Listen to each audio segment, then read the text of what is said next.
कोई पैसे खाकर चले गया और आपके पैसे नहीं दे रहा, बहुत मेहनत कर लिया, फोन भी नहीं उठा रहा, आप उसको बार बार खबर कर रहे हो कि मेरा पैसा दे दे, वो नहीं दे रहा और वो फोन तक नहीं उठा रहा, वो आपका कोई पैसा देने को तैयार ही नहीं है। महाराज, अपने नगर में, अपने गांव में, अपने क्षेत्र में, अपने मोहल्ले में, अपने क्षेत्र के अंदर कहीं बटुक भैरव का मंदिर हो। कौन से भैरव का? जम के बोलिए, बटुक भैरव का मंदिर। तो बटुक भैरव के मंदिर में पीली सरसों, कौन सी सरसों है? पीले कलर की सरसों आती है, जैसे सरसों कहते हैं राई को। एक काली राई होती है, एक पीली राई होती है। काली राई तो सब्जी वगैरह में काम आती है और पीली सरसों होती है। तो पीली सरसों एक दोने के अंदर या बड़ के पेड़ के पत्ते के अंदर उस सरसों को रख लो और एक आटे का दिया बनाओ। उस दिए में 2 बाती बटुक भैरव के नाम की रख दो और तिल्ली का तेल डालकर उसमें दिया लगाकर अपनी कामना कर जिससे पैसा लेना है उसका नाम बोलकर, सरनेम बोलकर और उस दिए को जला दीजिए। फिर वो बटुक भैरव का काम है कि उसको कितने दिन में लेकर तुम्हारे पास में आता।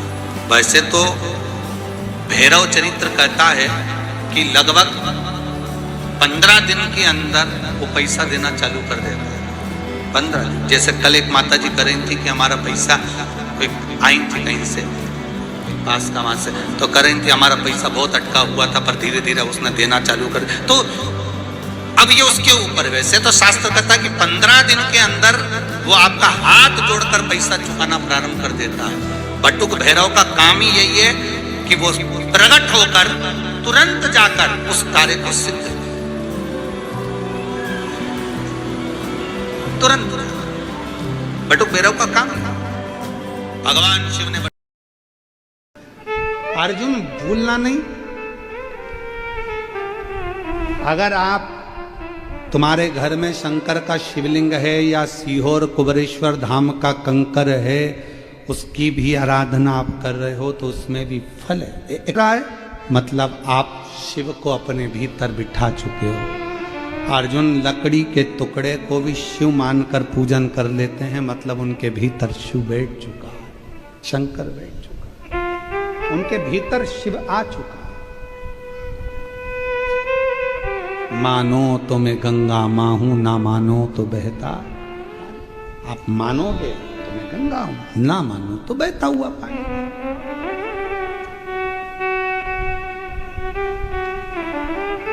विश्वास शिव पर करो। जो आपके घर में शंकर, शिव उपासना करो, शिव दिखने लगे हर जगह, हर घड़ी, हर पल, हर क्षण। विश्वास यदि शंकर पर है तो शिव दिखता।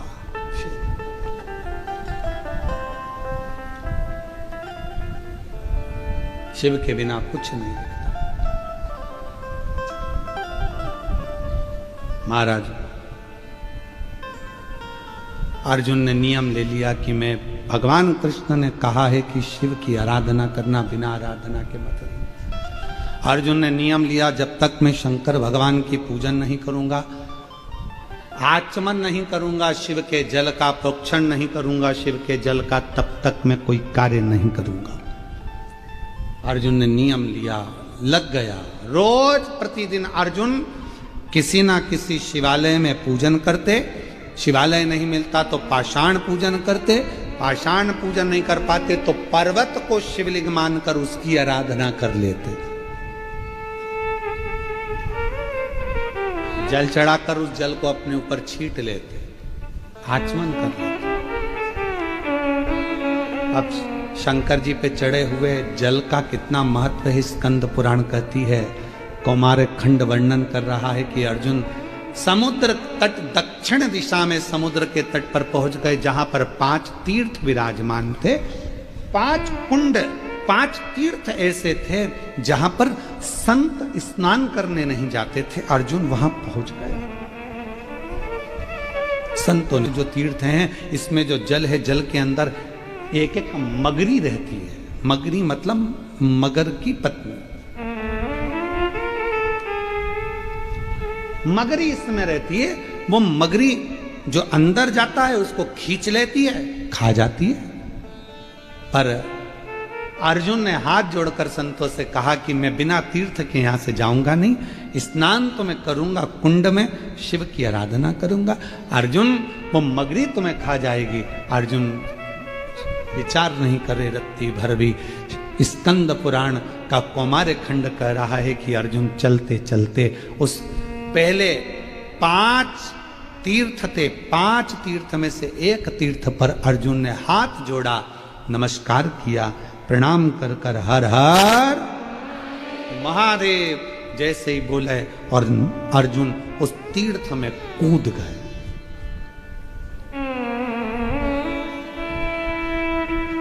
जैसे ही अर्जुन तीर्थ के अंदर कूदे, वो मगरी ने पकड़कर खींचना प्रारंभ किया। वो अंदर ले जा रही है। जैसे ही अंदर ले जा रही थी, अभी अर्जुन का पांव पकड़ा था, अब अर्जुन के जंघा को पकड़ा, कमर को पकड़ा और पकड़ते सी अर्जुन के हृदय के पास पहुंची और शीश पकड़ने वाली थी कि जिस शीश पर शंकर जी का छीटा, शंकर जी का चढ़ा हुआ जल का प्रोक्षण पड़ा था, वो बूंद उस मगरी को पड़ गई और मगरी अप्सरा बनकर बाहर निकली।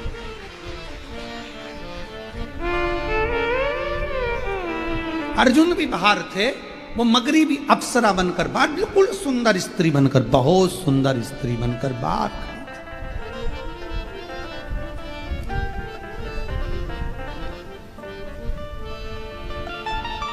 अर्जुन ने पूछा, तुम कौन हो? बड़ी सुंदर हो। अभी तुम मगर के रूप में थी और अब इतनी सुंदर बनकर तुम सामने खड़ी हो कौन तुम? मगरी हाथ जोड़कर बोली, रे अर्जुन, हे पांडु नंदन, हे अर्जुन, मेरा नाम वर्चा है, दूसरी मेरी सोरमेई है, तीसरी सामेई है, चौथी बुदबुदा है और 5वें नंबर की लता है। हम 5 अप्सरा हैं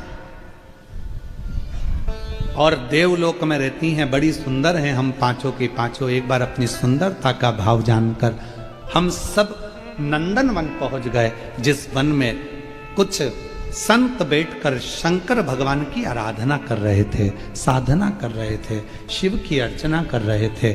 और शिव महापुराण में पहले भी वर्णन किया, आज फिर आपको कहते हैं, एक बात याद रखना, यदि कोई शंकर की आराधना में डूबा है, साधना में डूबा है, भजन में डूबा है, कोई शिव नाम की भक्ति में डूबा हुआ है, निवेदन है, उसको कभी भी आप ना तो उसको परेशान करिए ना उसको कष्ट दीजिए, नहीं तो व्यक्ति को भोगना बहुत कुछ पड़ता है, बहुत।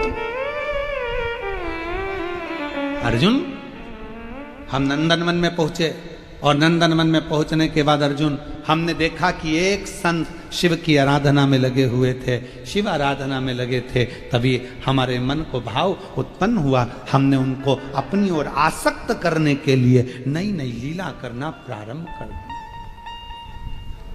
नई नई हम उसको अपना करने के लिए नई नई लीला करने लगे। अब वो संत तो हमको देखे नहीं, जब आखिरी में संत ने हमको नहीं देखा, उनका जल का भरा हुआ जो लोटा था, पात्र था, उसको हमने छुड़ाकर उठाकर दूसरी जगह रख दिया। वो उस पात्र को ढूंढने लगे। पात्र, शिव महापुराण की कथा कहती है, महाराज शंकर भगवान को जो तुम लोटा लेकर जाते हो मंदिर, शिव जी को मंदिर जो लोटा लेकर जाते हो, उस लोटे में इतना बल आ जाता है, शंकर जी पे जल चढ़ते चढ़ते चढ़ते चढ़ते वो लोटा इतना बलवान हो जाता है कि मान लो यदि घर में किसी व्यक्ति को बहुत तेज बुखार आ गया, डॉक्टर का इलाज भी चल रहा है, दवाई भी चल रही है, सब कुछ चल रहा है, पर उसका ताप, उसका बुखार कम नहीं हो रहा, तो उसी लोटे को पानी में डुबाकर उस पानी की पट्टी अगर उस बीमार व्यक्ति के सिर पर रखना प्रारंभ कर दीजिए, 20 से 25 मिनट के अंदर बुखार पूरा उतरना प्रारंभ हो जाए। वो पात्र, वो लोटा भी तपवान हो जाता। अभी तक अप्सराओं का कुछ नहीं बिगड़ा था, अभी तक अप्सराओं का बाल बांका नहीं हुआ था, संत को अपनी ओर आसक्त कर रही थी, अप्सरा का कुछ नहीं बिगड़ा था, अभी तक कुछ भी नहीं बिगड़ा, कुछ भी नहीं। उन अप्सराओं का कुछ भी नहीं गया, उन अप्सराओं का कुछ भी नहीं बिगड़ा, पर अब वो अप्सरा, अभी तक उनका कुछ नहीं बिगड़ा, कुछ भी।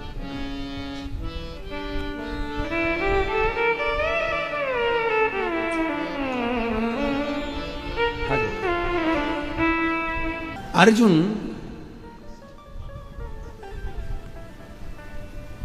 अप्सराएं कह रही हैं, वर्चा कह रही है कि नंदन वन में जो शिव की भक्ति में जो संत लगे थे उनको हमने कष्ट दिया, अपनी ओर आसक्त करा, पर आसक्त करने के बाद भी वो हमारी ओर नहीं आए।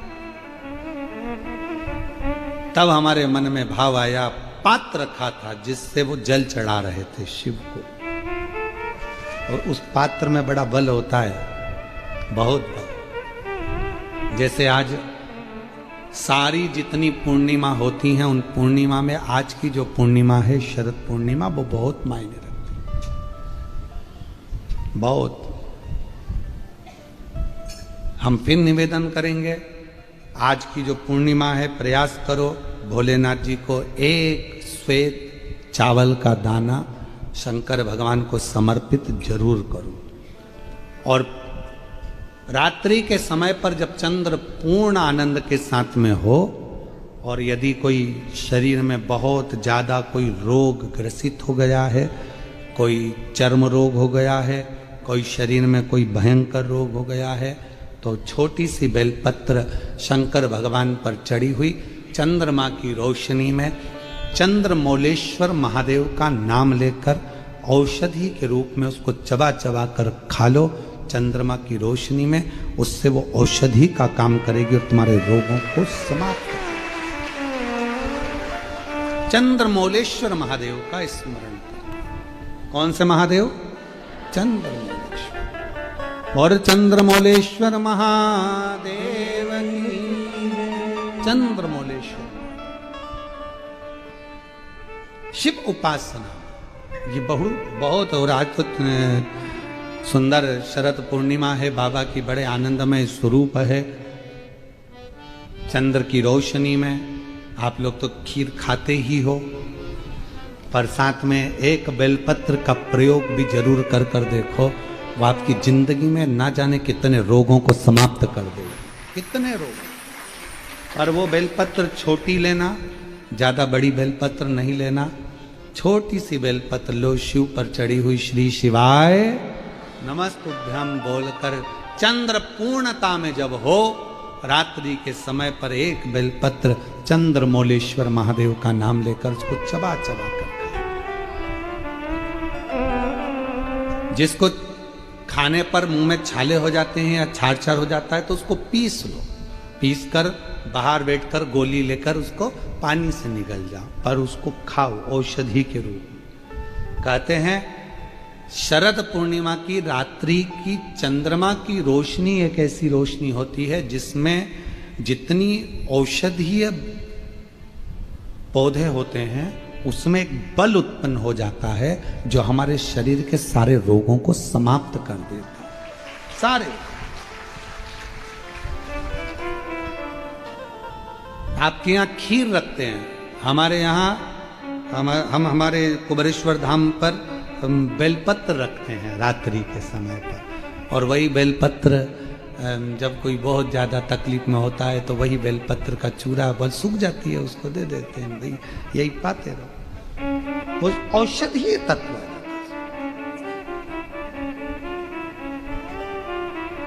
आप लोग छत पे खीर रखो, हम बेलपत्र रख देते हैं अमृत इसमें, वो तो पहले से ही तो बेलपत्र और बलवान हो जावे और आनंदित हो। औषधि शिव तत्व है हमारा, भगवान शंकर की आराधना साधना अवश्य। लोटे में इतना बल आ गया, वो बर्चा नाम की अप्सरा ने वो लोटा छुपा लिया, चला गया, कहीं रखा गया।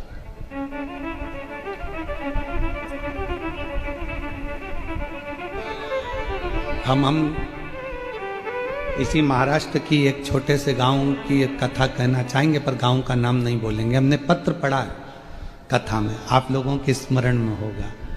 एक महाराज जी ने, एक महिला जल चढ़ा रही थी और महाराज जी ने उसका लोटा छुड़ा लिया। हमने वो महाराज की गति जो बिगड़ी, पत्नी लेकर उसी महिला के पास गई कि पति को ये बीमारी हो गई है, कुछ क्या पता क्या हो गया।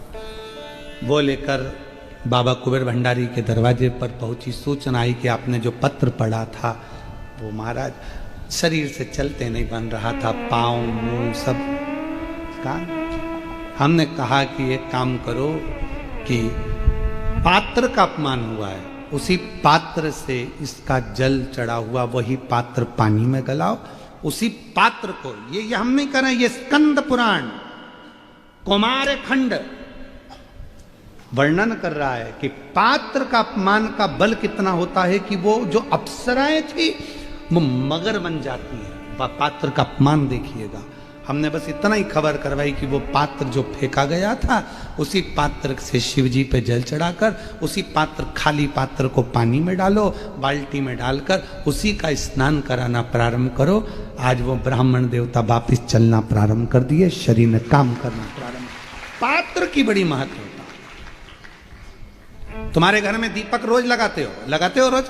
मंदिर में दिया जलाते हो, पीतल का, तांबे का, चांदी का, स्टील का, जो दिया तुम्हारे घर में होगा रोज लगाते हो। बत्ती रोज जलाते हो। 5 दिया होंगे तो कभी बदल बदल के मांझ कर, खासा कर धोकर उस दिए को लगाते हो। पर कभी विष्णु पुराण को पढ़िए। विष्णु पुराण में दीप की महिमा आई है, और विष्णु पुराण में जब दीप की महिमा को हम पढ़ते हैं तो उस दीप महिमा में वर्णन आता है कि दीप देव में इतना बल हो जाता है, रोज दीप लगता है भगवान के सामने, रोज उतारा जाता है, रोज बार बार उतरता है। उस दीप में इतना बल आ जाता है कि यदि कोई बीमार व्यक्ति है और उसका रोग समाप्त नहीं हो रहा, तो वो जो दीप है जब वो ठंडा हो गया, उसी दीप को पानी के अंदर डाल दिया जाता है और उसी पानी से उस व्यक्ति को स्नान कराना प्रारंभ कर दिया जाता है, तो उसका रोग समाप्त हो जाता है। इतना बल दीप में हो जाता है। तुम पूजन की सामग्री को, पूजन के जिस आसन पर हम बैठकर जप करते हैं, बोलो आसन सिद्ध होता है कि नहीं होता? जम के तो बोलो। जिस माला पे हम जप करते हैं वो माला सिद्ध होती कि नहीं होती है? माला सिद्ध हो जाती है, आसन सिद्ध हो जाता है, वस्त्र सिद्ध हो जाता है। कितना